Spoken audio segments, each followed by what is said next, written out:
Sejam bem-vindos a mais um podcast ao Money em Movimento e hoje vai ser um episódio muito especial, onde eu vou estar frente a frente com a minha sócia, psicóloga, nutricionista e gestora Giovana.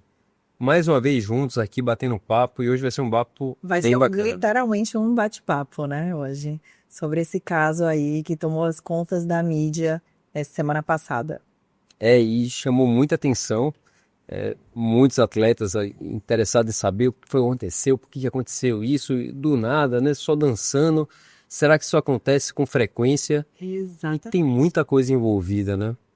E a gente vê que ali tem um grupo interessante, porque é uma dançarina. Vou só falar aqui pro pessoal para o caso de Graciane Barbosa, tá? Que a gente pulou aí.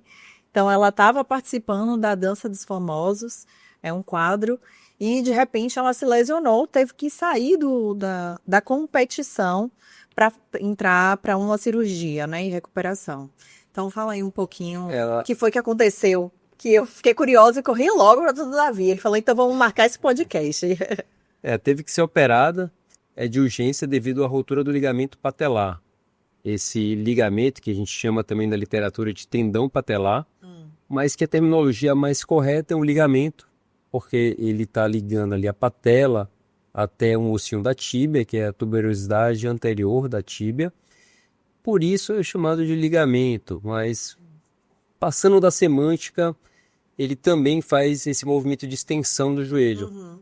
Do tendão, como seria chamado, ele vai ligar o músculo até uma estrutura óssea que vai causar atração.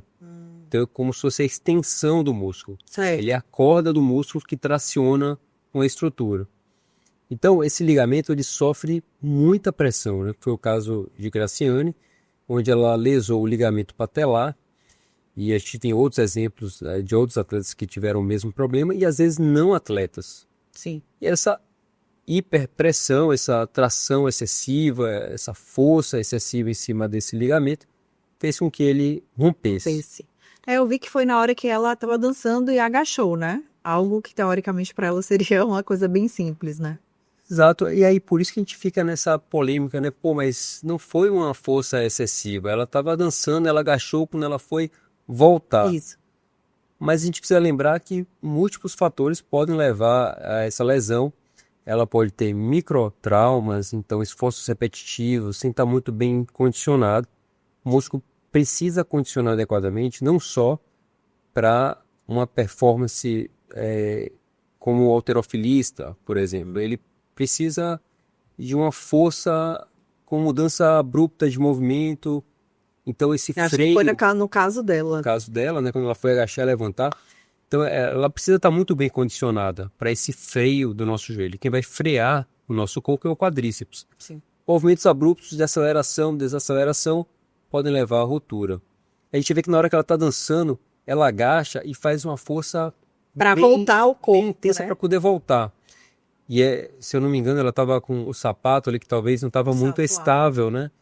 Então isso fez com que ela exercesse muita força sobre o quadríceps e aí arranca aquele tendão ou ligamento do osso.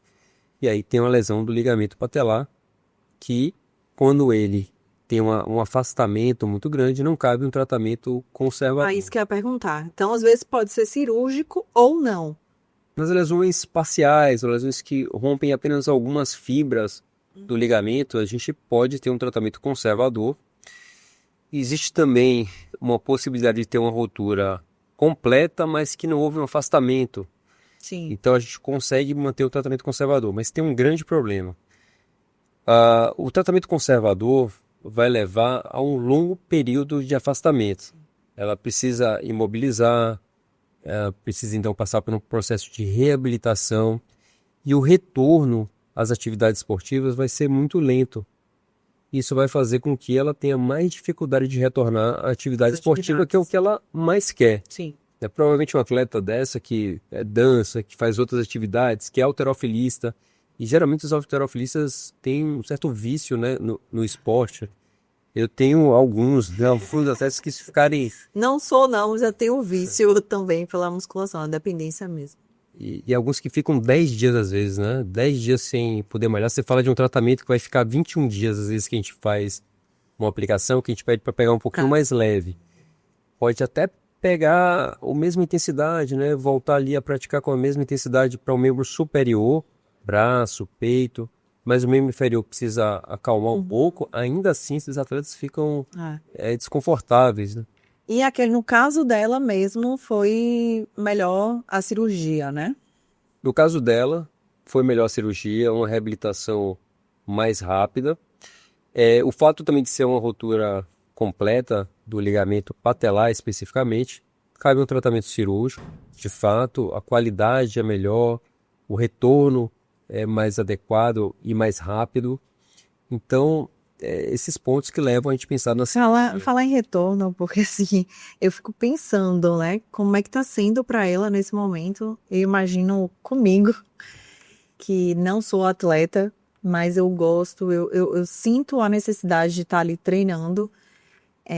Imagina ela ficar sem treinar, né? Para ela já deve ser um sacrifício ficar 2 dias, imagine mais dias.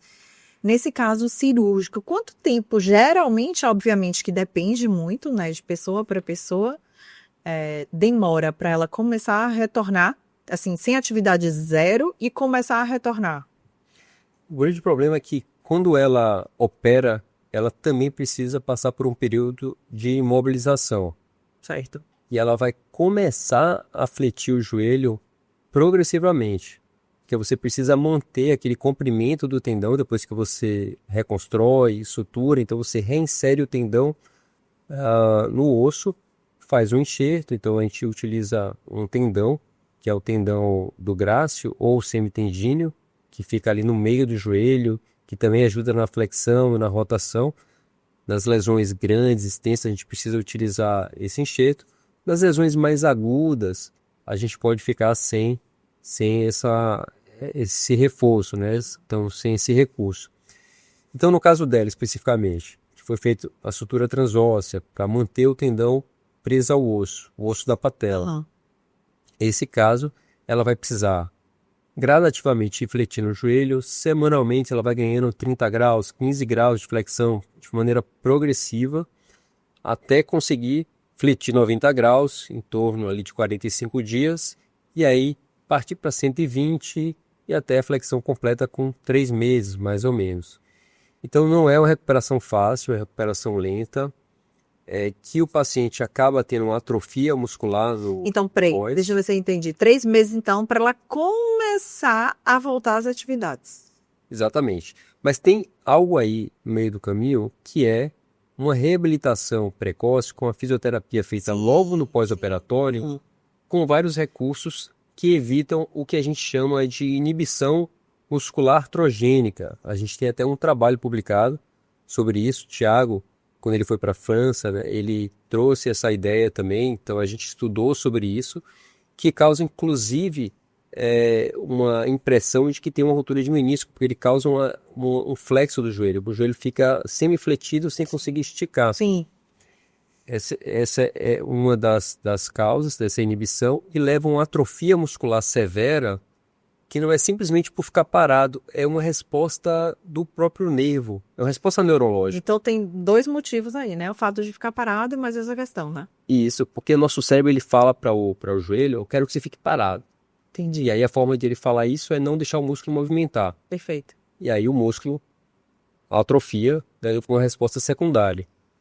E isso leva a muita dificuldade, porque às vezes a gente só mexe no joelho, o paciente sente um pouquinho de dor, fica um pouquinho mais inchado, e ele já percebe que o músculo atrofia em comparação ao lado oposto. E isso causa uma reabilitação mais lenta. Por isso o fisioterapeuta tem que ter muita seriedade no tratamento, tem que ser muito bem capacitado, entender bastante de cada patologia, de cada cirurgia. É importante essa comunicação com o médico, Sim. Justamente para Uma equipe multidisciplinar, né, que a gente defende bastante, para que a reabilitação seja boa, seja correta, adequada, e ela consiga evitar essa inibição muscular. E aí ela vai ter uma atrofia mais controlada, mas é inevitável. A alimentação também entra aí numa questão super importante, né? Para a manutenção dessa massa muscular, que é inevitável a perda, mas que é importante também, assim como suplementações, vitaminas e minerais, que vai ajudar ela a voltar mais rápido, mas é um processo, né? Infelizmente, treina, é difícil ganhar músculo, mas para perder É rápido. é em 1 minuto, né? No caso dela, doutor Davi, você acredita que ela consiga voltar à performance que ela fazia? Por exemplo, os treinos super pesados, ela, né, agachava mesmo bastante, com um peso bem considerável, você acha? Ou esse tipo de lesão, o atleta não... As técnicas cirúrgicas avançaram muito. Eu tenho muitos pacientes operados com o ligamento patelar rompido, ou tendão patelar, como prefira chamar. E os atletas conseguem voltar à performance normal, a performance pré-lesão, porque passam por um processo de reabilitação também muito bem feito. Hoje, né, a gente tem equipes muito boas de reabilitação. Antes a gente tinha um problema, talvez até por entendimento. Então tinha muita técnica que a gente chamava de eletroterapia, que é só o estímulo com o TENS ou dos aparelhos, sim. que fazem parte da reabilitação, para estimular esse músculo a contrair logo, não deixar ele ficar inibido, mas precisa fazer uma cinesioterapia muito bem feita, que é fazer esses movimentos controlados, que não vão estressar o enxerto, mas vão permitir uma contração muscular natural, Sim. da mesma forma que precisa para andar, para se movimentar, não só por estímulo elétrico, que ele tem que ser secundário ali, ou um auxílio nesse processo de recuperação. Isso é muito importante e hoje a gente tem muita gente boa, fisioterapeutas do esporte, educadores físicos que entram ali num tempo mais precoce hoje para já ir fazer algumas atitudes funcionais que vão permitir essa reabilitação sem a perda de uma atitude futura, Sim. hoje uma propriocepção. Então é muito importante essa reabilitação precoce. As técnicas cirúrgicas também, o entendimento, os enxertos, os Pois vão implantes, evoluindo, né? vão evoluindo, a gente fala muito isso no futebol, né? Como era antes, você nem reabilitava direito, mobilizava muito.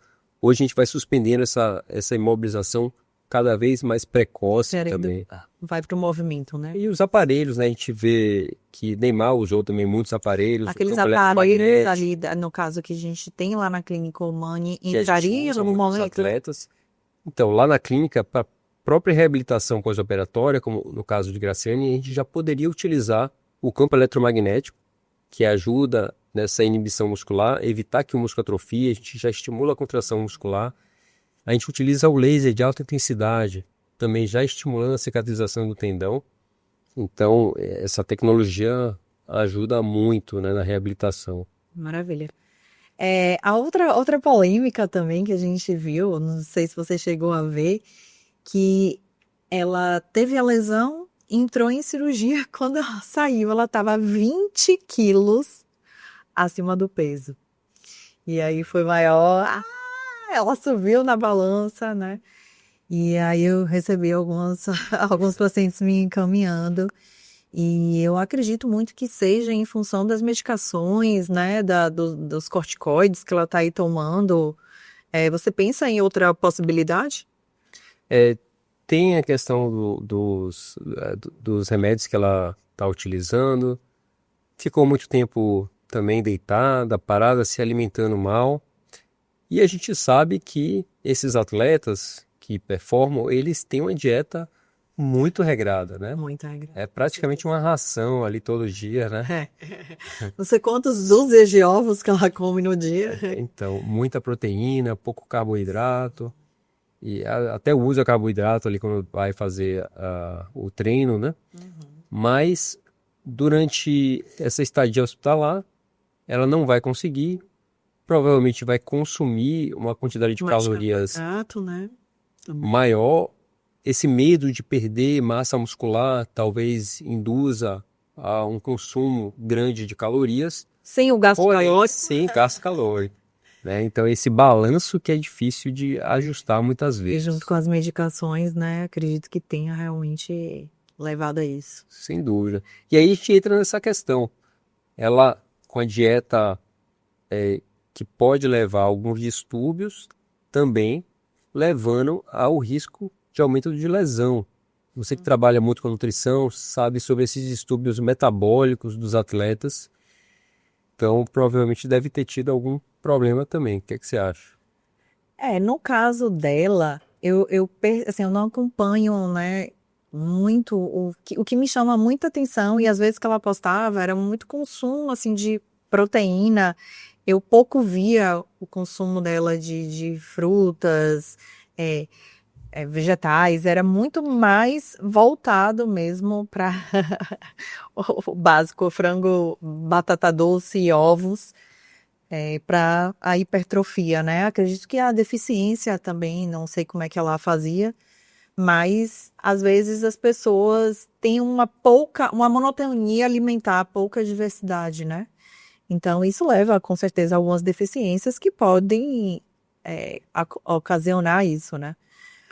E a vontade de manter-se magra também. Pode causar esse desbalanço entre o consumo Não, e a total. necessidade. Total. Eu não vejo muito no caso dela, né? Até porque ela fazia superávit lá em cima.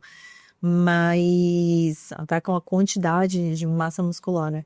Mas sim, muita gente com com baixo consumo, né, de calorias, com certeza apresenta muitas deficiências.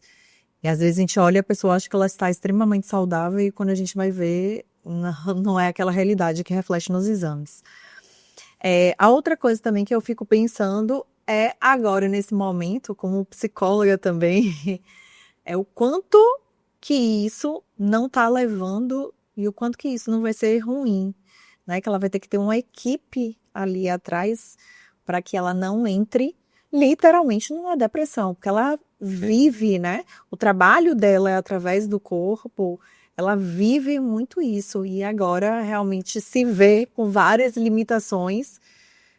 Se a gente pensar assim, ó, cirurgião de joelho é muita limitação, é não poder dirigir, não poder, tanta coisa, né? Pois é, eu estava falando numa entrevista justamente isso, que o joelho ele liga duas articulações, tornozelo, quadril, e ele contribui para os movimentos primitivos do nosso corpo. Ele que vai permitir a gente agachar, a gente pegar um objeto no chão, até para ir no banheiro a gente precisa do joelho. E por isso até que a gente falava muito antes, não suba escada, não agache. Mas são movimentos primitivos, a gente não tem como evitar. O que a gente precisa é condicionar o corpo para que consiga fazer esses movimentos. E uma paciente dessa que operou o joelho, alta performance, sempre se alimentando bem para ganhar massa muscular, que quer malhar 2 vezes por dia talvez, o exercício diferente. O objetivo dela é ficar grande mesmo, né? Com a massa muscular bem robusta, né? Bem robusta. E então, de fato, esses pacientes ficam bem tristes, com bastante depressão. E ó, que não precisa ser profissional como ela. Eu já tive atletas, médicos inclusive, que malham, assim, são halterofilistas por hobby e que tiveram, por uma pequena dor no joelho, tiveram que diminuir um pouco a intensidade. E me ligavam chorando, triste, quase entrando em depressão, com a vida toda arrumada, mas por causa do simples fato de não conseguir malhar na mesma intensidade. Então realmente mexe muito. O corpo, estética e exercício físico, esporte, mexe muito com a nossa cabeça, né, do ser humano. E a gente precisa estar trabalhando isso. Você como psicóloga, talvez nesse momento consiga intervir. Porque um dado interessante é que o atleta, quando ele não consegue voltar na mesma intensidade, nem sempre é por culpa da cirurgia ou pela reabilitação inadequada, é cabeça, medo. A mente é a maior limitação, né, gente? Sem dúvida. E eu tava aqui pensando, por ela ser um atleta, né, por ela ter uma boa massa muscular, uma vida ativa, você acredita, você percebe que a recuperação é mais fácil, mais rápida ou não tem nada a ver? O mais importante é que a gente esteja forte antes da cirurgia. Quanto mais forte o músculo tiver, a atrofia muscular adequada, melhor vai ser o pós-operatório. Por isso que a fisioterapia ela não começa depois da cirurgia, ela começa antes.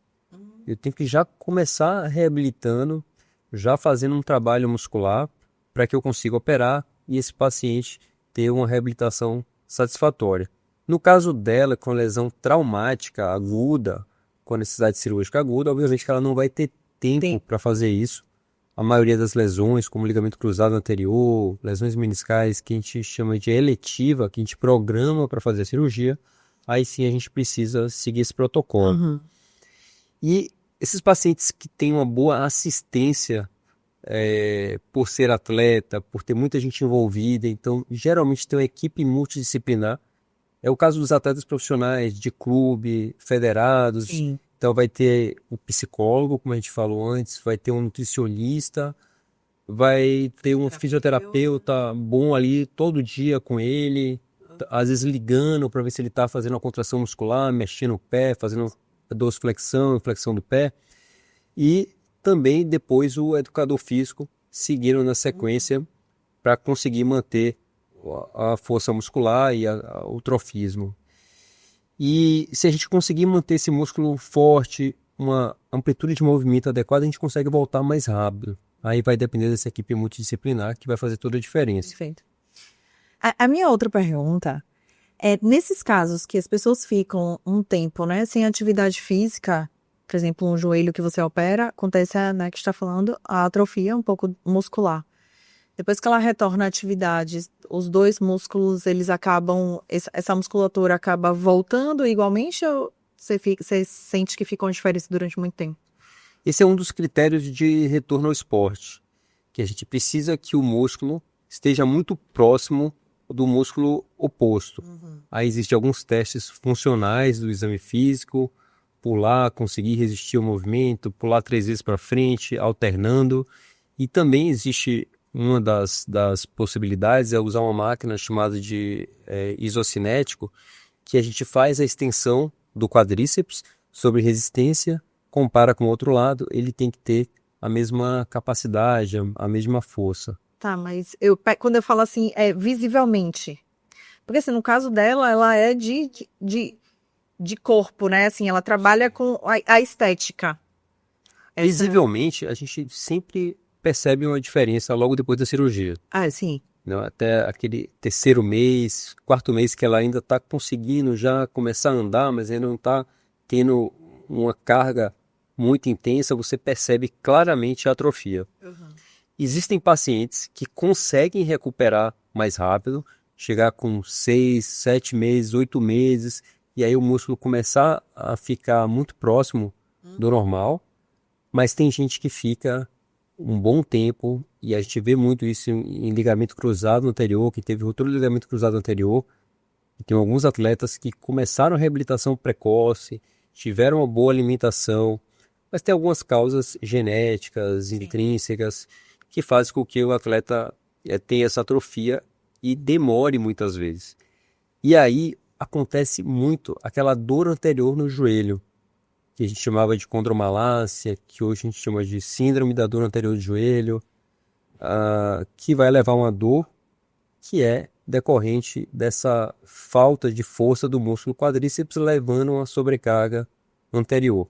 Não é só cartilagem, né? Essa é a maior controvérsia. O problema da cartilagem, a gente bota a culpa ali Sofria com isso. na cartilagem.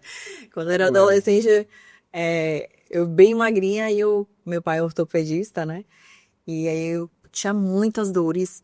Aí ele falava, vai treinar, né? Essa magrela, vai treinar, vai criar músculo, vai criar... Vai criar músculo nesse joelho, né? Ao redor ali. E aí eu ficava rindo, eu ficava indignada, chorava, e faz todo sentido, né? Desde que eu comecei a treinar e realmente criei, obviamente pouca, né? Mas criei uma musculatura, não apresento mais dor nenhuma e nenhuma limitação. Exatamente. Ter esse pensamento é que é muito difícil. Às vezes a gente conversa muito com o paciente. Você precisa fazer exercício físico, precisa fazer exercício de resistência. Muitos perguntam, basta caminhar? Eu caminho, eu faço exercício físico. Mas quando a gente pergunta, não, eu só caminho, eu caminho 2 vezes por semana. Ou, não, eu comprei uma bicicleta, estou fazendo uma bicicleta, é muito comum. Mas os exercícios que a gente precisa, principalmente após 40 anos de idade, a gente vai perdendo força muscular, então a gente precisa fazer exercícios de resistência.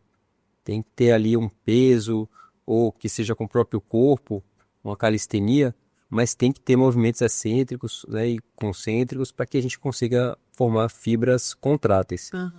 No caso de Graciane, por exemplo, que a gente estava discutindo, ela fez um movimento excêntrico. Então o músculo estava alongando Sim. ao mesmo tempo que contraindo. Sim. Então ele alongou demais com a contração. agachou, né? Quando ela agachou, fez um alongamento. Você vê que ela agacha bem, né? Claro.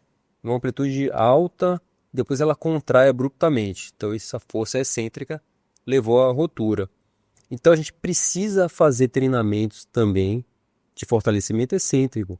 A gente precisa fazer exercício de agachamento, o leg press, né? E todos os exercícios que a gente faz de abdução para trabalhar a região posterolateral do quadril, glúteo, glúteo médio, glúteo mínimo, adutores. A gente não pode esquecer esse grupamento muscular. Eles precisam estar muito bem balanceados. E os estabilizadores pélvicos, abdômen, o próprio glúteo, então toda a musculatura que vai causar essa estabilização. A musculatura ali não foi, viu, nesse caso. E aí, a gente entra nesse ponto, realmente. Então, se não foi o músculo, a gente olha para o músculo dela, pô, tá muito bem condicionado, muito bem trabalhado. Falta de agachamento, com Não certeza não foi. Mas aí tem as questões metabólicas. Será que essa dieta estava realmente boa, adequada, apesar do excesso de proteína?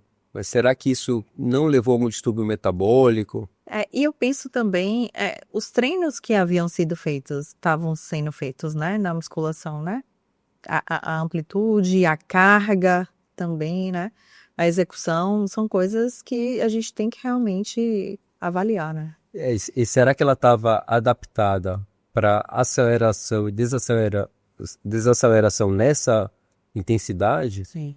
Então isso também é outro ponto. Por isso que quando a gente vai começar uma atividade, é importante a musculação, a gente tem que fazer a musculação, mas trabalhar a musculatura, o grupamento muscular relacionado ao esporte, também ajuda muito, né? Evita lesões, então é uma forma de prevenir. Eu, por exemplo, eu faço muito academia, né? E aí eu comecei a sentir uma necessidade de um cardio, porque quando eu precisava, comecei a ver que o corpo não estava respondendo. Então eu fui para o beach tennis, falei, não, além da musculação, eu vou para o beach tennis. E aí eu comecei a sentir algumas dores, algumas coisas que eu não sentia. Aí eu comecei a perceber isso, né? Que a musculação você fica mais naquela coisa. Não tem o que você falou, né? O que ela teve, o parar, o levantar, Exato. É diferente, né? É diferente. Então, se você quer ser um atleta profissional, precisa fazer um trabalho biomecânico focado no esporte. A gente tem alguns grupos, eu encaminho para alguns grupos que fazem esse trabalho. Muitos educadores físicos já têm essa consciência hoje. Eu trabalho muito com alguns atletas de jiu-jitsu e alguns fisioterapeutas imitam as atitudes de jiu-jitsu e trabalham aquele grupo muscular que percebe que está mais deficiente, justamente para prevenir a lesão e também muitas vezes para o próprio tratamento. E falando de Graciane, a gente já falou que distúrbio metabólico a gente fica desconfiado que talvez não seja. O treino muscular, acho que ela tinha um bom acompanhamento realmente. Mas na mulher, a gente tem outras questões. Diferente do homem, a mulher tem muitas alterações hormonais, né? Então, quando ela vai chegando na certa idade também, vai chegando ali nos 50 anos, começa a ter alterações hormonais. E antes disso, também existe a questão das terapias hormonais, que hoje são válidas. A gente entende que o paciente está no centro do tratamento. A gente não pode ignorar um desejo de um paciente, uma certa flexibilidade para o que se deseja, né? A gente vê muitas discussões, muitas críticas, não pode tomar isso, não pode tomar aquilo, mas a gente sabe que hoje existem outras questões, né, envolvidas, né? Assim como a gente tem na estética, né? Cirurgias plásticas, nosso corpo, a gente tem o direito de ter a terapia que a gente deseja baseada no conhecimento dos riscos e benefícios. Mas no caso de um atleta, a gente sabe que o uso das terapias hormonais, mesmo que bem feitas, tem efeitos colaterais, né? As entrelinhas, elas estão ali muito claras. A gente vai fazer essa terapia, mas existe esse risco aqui, pode ser pequeno, mas existe. E um deles é aumentar o risco de lesão, a fragilização dos ligamentos e tendões está muito clara. Eu já tive. Interessante. Eu já tive. Interessante essa informação, né? E eu já tive, inclusive, atletas que tiveram lesões com baixíssima energia. Fizeram terapias hormonais com muitos ciclos, né? E antes era feito de maneira irresponsável. A gente está falando do uso Altas dosagens, altas dosagens, né? De maneira aleatória, sem um acompanhamento. sem análise de exames, né? Que é muito diferente de como é hoje. Sim. Então, com o simples chute da bola, não precisou chutar a bola com energia. O simples chute da bola fraturou a tíbia. Nossa. Então, eu operei a perna do paciente, que apenas chutou a bola. Um paciente muito forte, né? Que fez uso das terapias e a gente sabe que pode fragilizar, sim. É um dos riscos do uso inadvertido. E também a falta, por exemplo, uma mulher na menopausa também pode levar a uns problemas na cartilagem, a osteoporose, não é isso? Exato, exato. Então, tanto a deficiência pode levar a risco de lesão, então, por isso que existe hoje esse entendimento das terapias hormonais, que é justamente para quem precisa, para quem tem deficiência, e vai evitar lesões quando a gente consegue ajustar esses hormônios, mas também o uso excessivo e inadvertido também pode fragilizar e é um dos riscos. Tem que ter a mão correta, né? Nem pouco, nem 8, nem 80. Assim, tem que ter o equilíbrio. Exatamente. E isso é importante, você ter uma equipe que você confia, profissionais éticos, né? Para fazer todo esse manejo ideal, né? Exato. Eu já tive lesões multiligamentares também, que foram causadas por um simples pular de uma bancada, justamente porque né? Básica. o joelho ele resiste bem, mas quando você tem um ganho de massa muito rápido, ao longo de um tempo curto, né? Então você acaba também Com uso hormonais. condicionando obviamente, tudo. né? Isso. E aí o uso hormonal tem os seus riscos. Sim. Né? Eu conheço pelo menos uns 3 atletas que lesaram o ligamento cruzado anterior com baixa energia, justamente por excesso de peso, de massa muscular, mas a fragilização também causada pelo hormônio, ela não pode ser ignorada. Sim. Por isso tem que ser um uso muito bem responsável, tem que estar ali monitorando os exames. Obviamente que hoje é como se faz na grande maioria dos casos, mas podem ter casos que perde um pouco a mão e pode levar a esses riscos. Perfeito. Eu acho que foi bem esclarecedor o nosso bate-papo, né? Espero que você aí também tenha gostado bastante e tenha entendido um pouco sobre esse caso aí que mobilizou aí um pouquinho o Brasil. Exatamente. E para você que está assistindo, não deixe de curtir o canal, porque isso nos ajuda bastante, isso nos alegra ver você aí perto, assistindo e curtindo. Também se inscreva para acompanhar e também estar recebendo notícias dos próximos episódios. É um grande prazer estar aqui. Estamos sempre trazendo mais conteúdos inovadores que possam fazer a diferença na vida dos nossos pacientes. Com certeza, foi maravilhoso. Siga também as nossas redes sociais, no Instagram, né, @clinicalmoney, e até o próximo episódio. Até breve.